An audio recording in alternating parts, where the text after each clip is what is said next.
तो guys episode 7 में हमें दिखाया जाता है प्रधान सचिव प्रहलाद और विकास बातें करते हुए आ रहे हैं और बात करते हैं कि किस तरीके से हमें बम बहादुर को विधायक से बचाना है। तो बम बहादुर के घर जाते हैं तो बम बहादुर अपना बांस लाकर देता है और कहता है कि अब मुझे इसकी ज़रूरत नहीं है, विधायक ऑटोमेटिक ही डर चुका है वीडियो से और अब हमें सुरक्षा की कोई ज़रूरत नहीं है। और वहाँ पर खड़े हुए कई लोग बोलते कि हम अपनी जान भी लगा देते हैं। तब प्रधान कहता है जान लगाने की ज़रूरत नहीं है, जान हम लगाएंगे, बस आप एकता रखो और पूर्व पश्चिम का कोई भी विवाद मत रखो।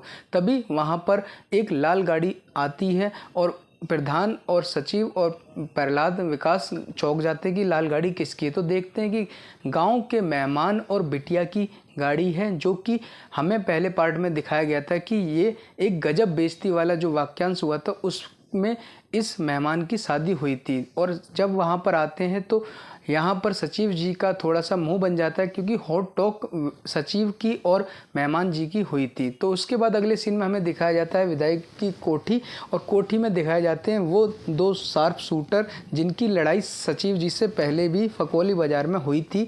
उनको बुलाया था विधायक ने कि किस तरीके से बम बहादुर को मज़ा चखाया जाए और उसके साथ मारपीट करी जाए। तो यहाँ पर दोनों के दोनों शार्प शूटर अपनी लंबी लंबी छोड़ते हैं और बताते हैं कि हम उसकी टांग तोड़ेंगे, हाथ पैर तोड़ेंगे और उसे सही कर देंगे। और इस तरीके से विधायक का आशीर्वाद लेते हुए वो यहाँ से चले जाते हैं। फिर अगले सीन में हमें दिखाया जाता है कि मेहमान अपनी पत्नी और अपनी साली से बात कर रहा होता है और कहता है कि मुझे गांव में घूमना है। साली बताती है कि गांव में घूमने के लिए कोई जगह तो नहीं है, बस एक बगीचा बचा हुआ है तो हम वहां जा सकते हैं। मगर मेहमान कहता है कि यहाँ पर सचिव को भी लेकर आओ, मुझे उसे भी मज़ा चखाना है। तो ऐसे में सचिव जी को फ़ोन किया जाता है और उन्हें साथ में चलने के लिए कहा जाता है। मगर सचिव कहता है कि मेरा मूड ख़राब रहेगा, वो मेहमान गलत आदमी है, 2 मिनट में बुरा मान जाता है, इसलिए मैं साथ नहीं चलूँगा।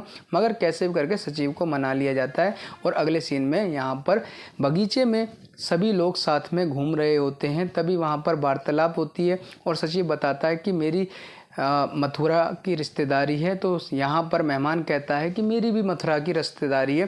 और इस तरीके से बातें चलते हुए आगे आ जाते हैं ग्राम पंचायत ऑफिस की तरफ। तो जब पंचायत ऑफिस की तरफ आते हैं तो मेहमान का मन करता है कि मैं इस टंकी पर चढ़कर देखूं इस गांव को।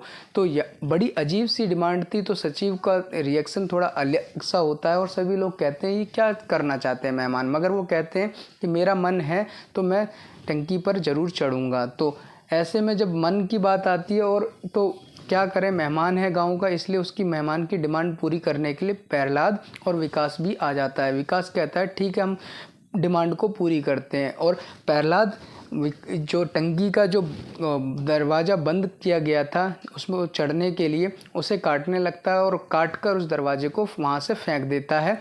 और मेहमान की डिमांड को पूरा करने के लिए मेहमान से कहता है कि थोड़ा संभल कर और देख कर चढ़ना क्योंकि टंकी बहुत ऊंची है। मगर तभी मेहमान का मूड बदल जाता है और वो कहता है कि अब मेरा मन नहीं है, धूप बहुत हो रही है और मैं अब बाद में कभी चढ़ूँगा, अब नहीं चढ़ रहा हूँ। इस चीज़ को देखते हुए वहाँ पर खड़े सचिव और जितने भी लोग होते हैं वो उसे थोड़ा पागल किस्म का आदमी समझते हैं। कहते हैं क्या चीज़ है ये, अलग ही है, कभी भी कुछ डिमांड करता है फिर उसे पूरा करो ना तो रूठ जाता है। इस तरीके की वो पूरी मेहमान नवाजी करता है। यहाँ तक कि विकास तो उससे एस होल भी बोल देता है। और इधर उसकी वाइफ और साली का भी रिएक्शन सेम ही होता है। मगर जो मेहमान होता है वो इन्हें परेशान करके बड़ा खुश हो रहा होता है कि मैंने ऐसा किया। इसके बाद मेहमान वहाँ से चला जाता है और जो विकास है, सचिव है और प्रहलाद है वो आपस में बात कर रहे होते हैं क्या हो रहा है। तभी वहाँ पर सीन चेंज होता है और भूषण शर्मा का घर दिखाया जाता है। वहाँ पर विनोद, भूषण शर्मा और उसकी पत्नी आपस में बात कर रहे होते हैं कि हमें कैसे करके विधायक को वापस विधायक बनाना है और अपनी बात को अब हम पंचायत ऑफिस में रखेंगे समझौते के लिए। तो वो इन चीज़ों की बात चल रही थी। अगले सीन में हमें दिखाया जाता है कि जो बम बहादुर है वो अकेला खेत पे बैठा हुआ है और अपनी बीड़ी सुलगा रहा है और अपने मस्ती में धुन बजा रहा है। तभी वहाँ पर उस विधायक के भेजे हुए दोनों शार्प शूटर भूषण शर्मा के पास आ जाते हैं और उससे बीड़ी मांगते हैं। बीड़ी पीते हुए दोनों उसके पास बैठ जाते हैं और कहते हैं कि आज हम बेटा तेरी ही फील्डिंग लगाने आए हैं और आज हम तेरी हाथ पैर तोड़कर विधायक से उसका घोड़ा खरीद लेंगे तेरी मारने की पेमेंट में, क्योंकि हमें पैसे नहीं चाहिए, उसका घोड़ा खरीदना है। तो बम बहादुर बहुत घबरा जाता है, मगर क्या करे, दोनों तरफ से घिरा होता है और दोनों लोग उसे मारने पीटने आए हैं। मगर बम बहादुर दिमाग लगाता है और वहाँ से धक्का देकर दोनों को वहाँ से भाग जाता है। जैसे ही बम बहादुर भागता है तो दोनों चौंक जाते हैं और उन्हें समझ में नहीं आते हैं। दोनों शूटर उसके पीछे जाते हैं, मगर बम बहादुर इतना तेज भागता है कि शार्प शूटर किसी भी तरीके से उसका पीछा कर ही नहीं पाते हैं। शूटर अपना थक कर गिर जाते हैं खेतों में और बम बहादुर भागता हुआ सीधा पंचायत ऑफिस में घुस जाता है। पंचायत ऑफिस में घुसते ही प्रधान, सचिव और सभी लोग उसके सहायता के लिए बाहर आते हैं और बाहर आकर देखते हैं तो वहाँ पर वो शूटर नहीं रहते हैं, मगर बम बहादुर के ऊपर खतरा को देखते हैं कि वाकई में ही खतरा है, विधायक कभी भी इसके ऊपर हमला कर सकता है।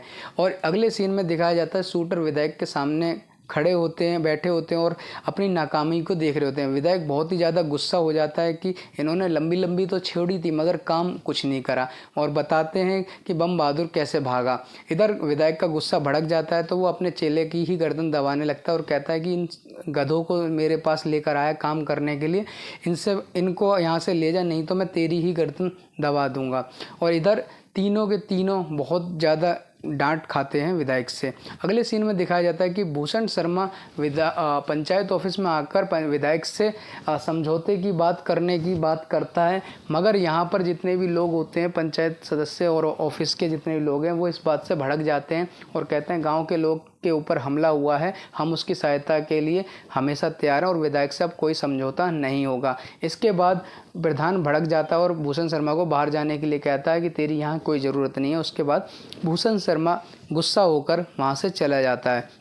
इसके बाद सभी पंचायत सदस्यों और प्रधान में एक मीटिंग होती है कि आगे क्या करना है। सबसे पहले तय किया जाता है कि बम बहादुर की सुरक्षा करनी है, उसके लिए सभी को एकता दिखानी पड़ेगी। और साथ में हमें अब पता चला है कि जो विधायक है वो अपना घोड़ा बेच रहा है, तो हमको कैसे भी करके फुलेरा में वो घोड़ा खरीद कर लाना पड़ेगा। मगर बात वही होती है कि विधायक कभी भी फुलेरा के किसी आदमी को अपना घोड़ा नहीं बेचेगा, मगर अगर एक बार घोड़ा यहाँ आ गया तो विधायक की हार निश्चित है। इसके बाद अगला सीन चेंज होता है और सीन में दिखाया जाता है प्रधान का घर। प्रधान के घर पर यहाँ पर पर्सन बैठा होता है और उससे घोड़ा खरीदने के बारे में बात कर रहे होते हैं प्रधान जी। और प्रधान बताते हैं कि कोई खतरे वाली बात नहीं, बस घोड़ा लेकर आ जाओ, विधायक अपने आप ही शर्मिंदा होकर हार जाएगा और फुलेरा में कभी वापस नहीं आएगा और किसी भी तरीके से इस तरीके की लड़ाई विवाद नहीं होता। तभी वहाँ पर प्रहलाद और विकास आते हैं और प्रहलाद अपने पास से एक नोट की गड्डियों का बंडल निकालता है और कहता है कि